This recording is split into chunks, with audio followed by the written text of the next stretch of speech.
Nightcap, it's your girl Carolina Sanchez, and baby, you know I love me some anime. I watch it all the time, and we've talked about it here on the show before. Everything from the mangas to the hentai and everything in between, especially the cosplayers. But tonight, we're actually going to be talking about how it affects your lifestyle, especially in the gym, how you get motivated, how you turn them muscles into them anime muscles, and we already know about them female bodies.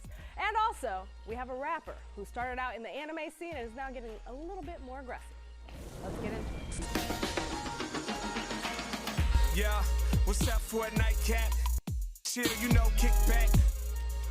All right, let's kick things off with how anime affects the fitness lifestyle. I've got Todd Armstrong here for the very first time. He's a content creator who started off in cosplay, now is a bodybuilder, hit the stage already and won, and also does online coaching. Welcome to the Nightcap. It's a pleasure to be here. Thanks for having me. I'm so excited to have you, and we learned about you through a friend of ours who's been here in cosplay every single time, but now he's just himself, Michael Allen, Venture Bros, and who's also a fitness enthusiast and has been powerlifting in the past, but keeps it strong.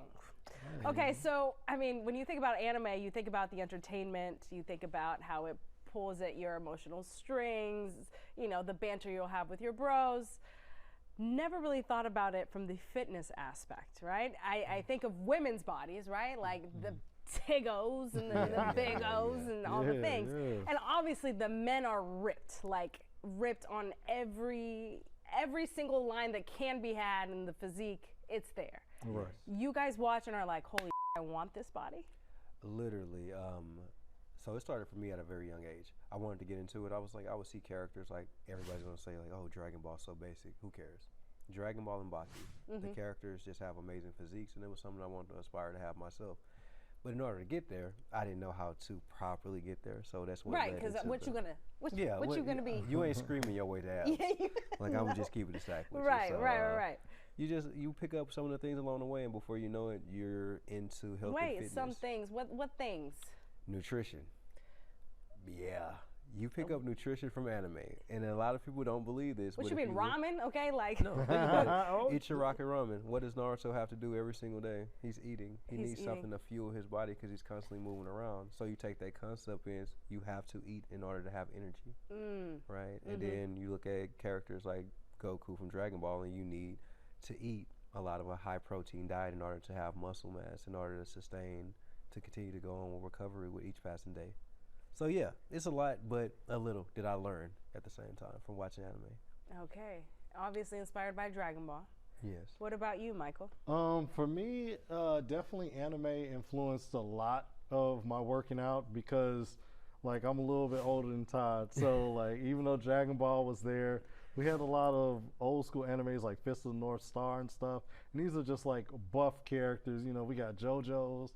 And everybody in JoJo's, even the women, are like buff. I mean. So yeah, so for me, it was like, as soon as I would see like their training montages and their scenes, they're doing push-ups and stuff. That's when as a little kid, I was like, all right, maybe I gotta do some push-ups. And then they're doing like jumping jacks and running. So that's what like initially kicked off like my fitness journey.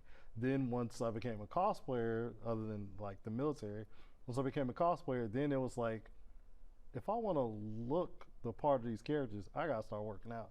I gotta, you know, have bigger arms. I gotta have the big shoulders. So, you're right about that. And then that's something that I didn't touch base on: military service. Yeah, both served, and during our time in, like, well, you meet a lot of individuals who want to get into health and fitness, and they didn't have the confidence in order to train back then, and they just start running or doing push-ups and sit-ups, but nobody's really lifting weights yet, right? So my first gym bros were my higher-ups. You know, they would take us out to the gym, training regimens, and before we knew it, we'd all start growing, and I was like addicted to it at that point. So yeah, it's an exciting journey. That's awesome. Well, thank y'all for y'all's service. Oh, thank you. Okay, so we're watching anime. We're doing the montage with the squats, the push-ups. I mean, like in Hunter x Hunter, it's the standing up push-ups. Like it's outrageous. So now we're incorporating the weights while we're serving. How are you then like transforming it to an actual character physique? Or is it only the inspiration? So this is a thing where delusion will take in. Like, let's just be completely transparent. And I want y'all to understand one thing: attaining an anime physique isn't technically possible, but it's not impossible. Right. You can aspire to attain a physique that you want to have from an anime, like a certain character. Like I like Garu from One Punch Man, has an amazing physique, and I'm like, yeah, we're around the same height. I think we can get around the same muscle mass, right? Delusionally. Right. But in the process of doing that change and trying to attain said body, you will, in the process, create a new look yourself in this physique that you're trying to attain.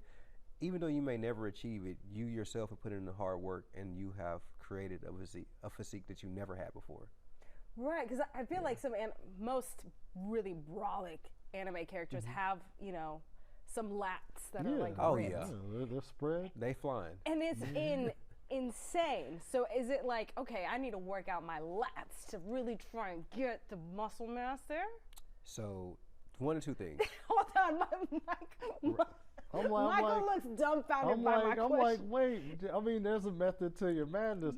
That's So when I was valid. when I was trying to do all my cosplay, I did do a lot more pull-ups and a lot more lat pull-downs. Because if you see All Might, he's just like super brolic, and he's like shaped like an hourglass. Because like his waist is little, but his lats and on pop out. Yes. So I did try to do more lat pull-downs. I tried to do more pull-ups. And, you know, like my spread was like decent. It wasn't nowhere close to his, but you got to realize. It gave you something to aspire to work toward. And then when you're around like the nerd community, you don't got the buffest people. So, you know, I'll be there, you know, with those new wings and, you know, the gains. And, you know, I'm like, all right. So I will embody the character that way, you know. I like that. All right, we're going to talk a little bit more. I know you had two thoughts to share. All right, you stay right there. We're talking anime and how it affects the fitness lifestyle. And later, we're going to have a rapper. You stay right there. We'll be right back.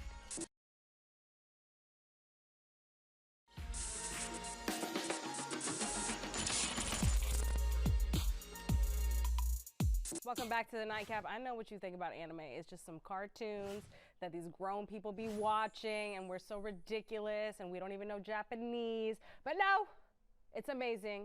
It's not only like very politically charged, not only emotionally charging, but it can actually help you build a healthier lifestyle. Yes. We've got Todd and Michael here who have been talking about how it affects them in the gym.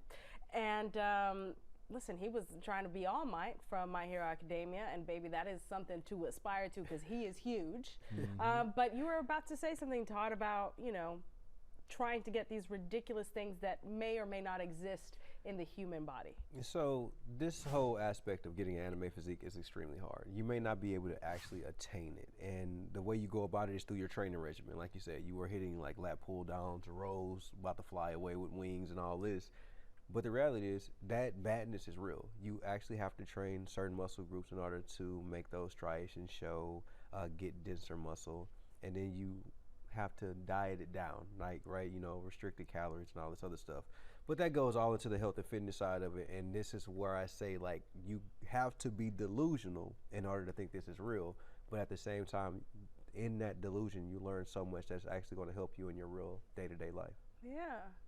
I mean, let's talk about the delusions of anime as it is, because beyond it, you know, giving you something to try to attain as you're doing these reps, like, it is some inspiring ass shit. Yeah. There you I go. mean, when you have certain things like Naruto, Black Clover especially, like, these characters are doing nothing but training to get better because they have these huge goals. So the way you could be inspired by that, because, like, man, all right, if I do train this hard, or if I do have the power of friendship and my friends train this hard with me, we can build this type of physique, you know.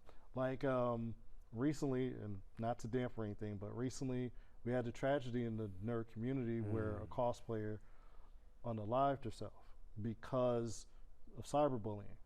Where if you have friends that work out with you or that can motivate you like they do in anime, because a lot of anime writers even talk about they didn't have friends, that's why they wrote the show that way. Then you have a person to lean on in the gym. It'll help you build confidence. So if you do get cyberbullied, you're able to have a way to combat that where you have like a newfound confidence. and you have newfound friends to do that with. And the cosplayer name was Ash, and may they rest in peace. And I wish that some of us knew them and could have been there. That's one of the biggest things too. And to be honest with you, that's great that you even brought that up to highlight that, because that's something that really doesn't get talked about. There's issues that happen within the community because, like you said, like some people just think anime is just one way. But the reality is it's a community that puts like-minded individuals in the same space to be able to showcase things they may not have in their own community, especially individuals that look like myself. Yeah. So when you have those type of things happening for bullying, it takes away from the overall friendship. But yeah, like you said, like just with that situation with Ash, is just hopefully this highlights what happened to them during their life here. What really attracts me to anime is always the character development, whether they're going dark, whether they're, becoming more enlightened, whether they're achieving their goals or their dreams. There's always like some sort of emotional transformation. Yes. And the bonds that they have with other characters is something that can easily be applied to your own life and your own relationships. So to hear about this person from the nerd community unaliving themselves, when what we watch really shows us what true friendship can look like, is so heartbreaking, because we watch it all the time. Right. How it's possible, how friends fight for friends, and they'll go to the ends of the earth and fight every villain possible for this friendship. So I'm happy that you two have been able to find this connection within the gym and fitness world and beyond it. Is it, after an incident like that, are you checking in on fellow nerd community members? What do you do? I feel like we check in prior to. We've been around for a little while now in the space, and it's nothing to just simply just comment on someone's video or shoot them a DM if you don't have their personal contact for a call, because I know a lot of the times it's like we're busy. We're all busy. We're all grown. We all got lives. We all got things to do. But sometimes if you think about somebody in the moment, like, I wonder what happened to so and so, go check on them. That's it. Within that very moment. But there's sometimes that life does get ahead of us, and there's individuals that we kind of don't think about at that time. But in the same sense, you have to understand that those individuals are living their lives. So we try, but you can only do so much. Yeah. And like with myself and Todd, we're talking about how we could bridge that disconnect, because that person was only 20 years old. So we're talking about how we could bridge that disconnect between the younger cosplayers or people in the nerd community, and we could be more of mentor figures, which plays into anime too. With Dragon Ball, you do got Roshi. With Naruto, you do got Kakashi. With Jujutsu Kaisen, Itadori, you do got Gojo. So they always have a mentor that's like super into working out, super into training, that's able to tell them to channel their energy into this path, and it always works out. Not always, but most of the time. Right. So we, now that we're a little older, we have to become those sensei figures to help usher in that new generation. And we can't forget about Genkai though, from Yu Yu Hakusho. You're right. My bad. I just gotta throw it. Probably one of the best song intros of all time. Small bomb. Well, thank y'all so much for coming on, and for people who want to follow y'all and see this fitness lifestyle, where can they follow you? Todd_Way on all platforms, or Fitness by Armstrong if you're into just health and fitness. I have a little bit of everything. Venture__bros, and also Venture Bros Cosplay on Facebook. Amazing. Thank y'all so much. Thank you. All right, well, we just had a very serious conversation. Yes, it was filled with a lot of fun information about anime, but also we talked about suicide. And so I have to tell you that if you are dealing with any dark thoughts or suicidal thoughts, there is the National Crisis and Suicide Prevention Lifeline. You can dial the number right here that's on your screen and find the help that you need. All right, we'll be right back with Navas Tyler.